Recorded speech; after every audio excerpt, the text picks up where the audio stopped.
देवी महात्म्य अध्याय 2। इस अध्याय में देवताओं के तेज से देवी का प्रादुर्भाव और महिषासुर की सेना का वध।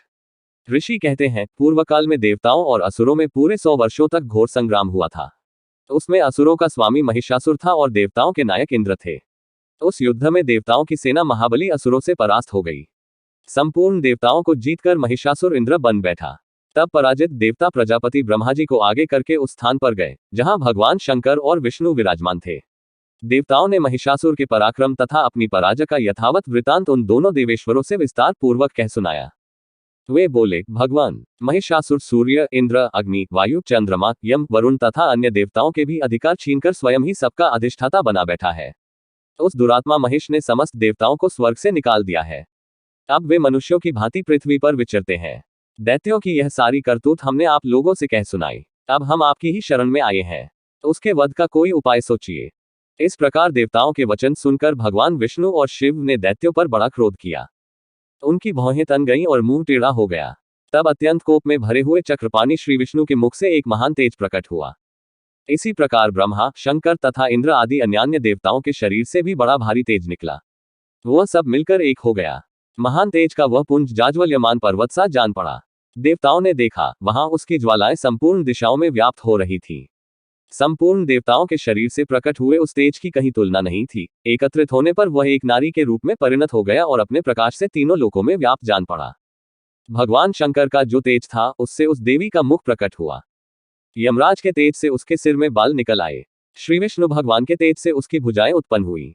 चंद्रमा के तेज से दोनों स्तनों का और इंद्र के तेज से मध्यभाग कटि प्रदेश का प्रादुर्भाव हुआ। वरुण के तेज से जंघा और पिंडली तथा पृथ्वी के तेज से नितंब भाग प्रकट हुआ।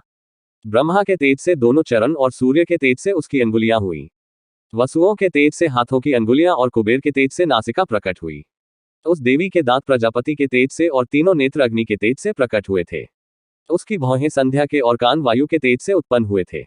इसी प्रकार अन्यान्य देवताओं के तेज से भी उस कल्याणमयी देवी का आविर्भाव हुआ।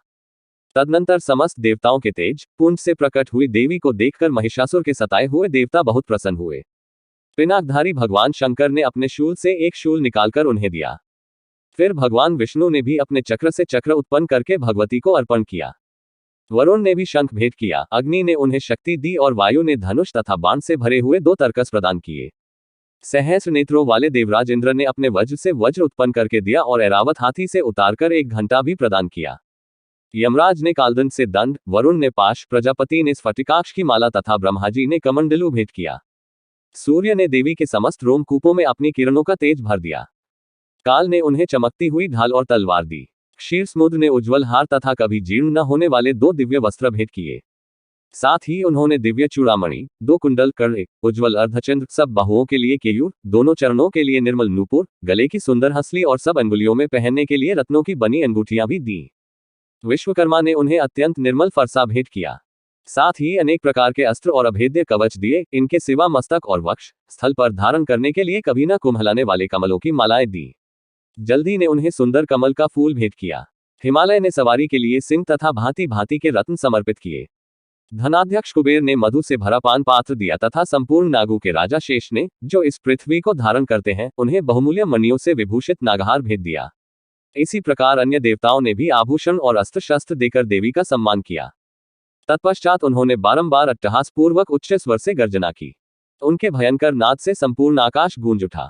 देवी का वह अत्यंत उच्च स्वर से किया हुआ सिंहनाद कहीं समा न सका। आकाश उसके सामने लघु प्रतीत होने लगा। उससे बड़े जोर की प्रतिध्वनि हुई, जिससे संपूर्ण विश्व में हलचल मच गई और समुद्र कांप उठे। पृथ्वी डोलने लगी और समस्त पर्वत हिलने लगे। उस समय देवताओं ने अत्यंत प्रसन्नता के साथ सिंहवाहिनी भवानी से कहा, देवी, तुम्हारी जय हो। साथ ही महर्षियों ने भक्ति भाव से विनम्र होकर उनका स्तवन किया। संपूर्ण त्रिलोकी को क्षोभग्रस्त देख दैत्यगण अपनी समस्त सेना को कवच आदि से सुसज्जित कर हाथों में हथियार ले सहसा उठकर खड़े हो गए। उस समय महिषासुर ने बड़े क्रोध में आकर कहा, आह, यह क्या हो रहा है। फिर वह संपूर्ण असुरों से घिरकर उस सिंहनाद की ओर लक्ष्य करके दौड़ा और आगे पहुंचकर उसने देवी को देखा, जो अपनी प्रभा से तीनों लोकों को प्रकाशित कर रही थी। उनके चरणों के भार से पृथ्वी दबी जा रही थी। माथे के मुकुट से आकाश में रेखा सी खींच रही थी तथा वे अपने धनुष की टंकार से 7 पातालों को क्षुब्ध किए देती थी। देवी अपनी हजारों भुजाओं से संपूर्ण दिशाओं को आच्छादित करके खड़ी थी। तदनंतर उनके साथ दैत्यों का युद्ध छिड़ गया। नाना प्रकार के अस्त्र शस्त्रों के प्रहार से संपूर्ण दिशाएं उद्भासित होने लगी। चिक्षुर नामक महान असुर महिषासुर का सेना नायक था। वह देवी के साथ युद्ध करने लगा। अन्य दैत्यों की चतुरंगिनी सेना साथ लेकर चामर भी लड़ने लगा। 60,000 रथियों के साथ आकर उदग्र नामक महादैत्य ने लोहा लिया। 1 करोड़ रथियों को साथ लेकर महाहनु नामक दैत्य युद्ध करने लगा, जिसके रोए तलवार के समान तीखे थे। वह असिलोमा नाम का महादैत्य 5 करोड़ रथी सैनिकों सहित युद्ध में आ डटा। 60 लाख रथियों से घिरा हुआ बाष्कल नामक दैत्य भी उस युद्ध भूमि में लड़ने लगा। परिवारित नामक राक्षस हाथी सवार और घुड़सवारों के अनेक दलों तथा 1 करोड़ रथियों की सेना लेकर युद्ध करने लगा। बिडाल नामक दैत्य 5 अरब रथियों से घिरकर लोहा लेने लगा। इनके अतिरिक्त और भी हजारों महादैत्य रथ, हाथी और घोड़ों की सेना साथ लेकर वहां देवी के साथ युद्ध करने लगे। स्वयं महिषासुर उस रणभूमि में कोटि कोटि सहस्त्र रथ, हाथी और घोड़ों की सेना से घिरा हुआ खड़ा था।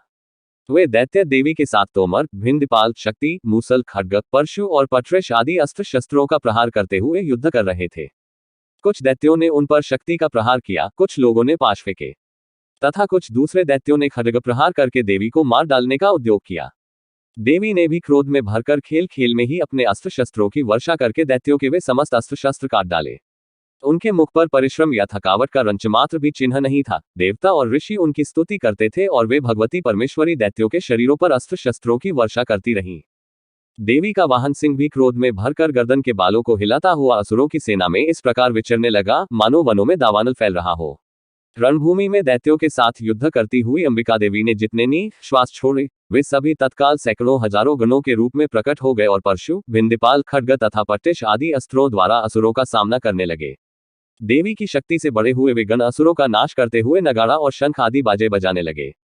उस संग्राम महोत्सव में कितने ही गण मृदंग बजा रहे थे। तदनंतर देवी ने त्रिशूल से, गदा से, शक्ति की वर्षा से और खड्ग आदि से सैकड़ों महादैत्यों का संहार कर डाला। कितनों को घंटे के भयंकर नाद से मूर्छित करके मार गिराया। बहुतेरे दैत्यों को पाश से बांधकर धरती पर घसीटा। कितने ही दैत्य उनकी तीखी तलवार की मार से 2-2 टुकड़े हो गए। कितने ही गदा की चोट से घायल हो धरती पर सो गए। कितने ही मूसल की मार से अत्यंत आहत होकर रक्त वमन करने लगे। कुछ दैत्य शूल से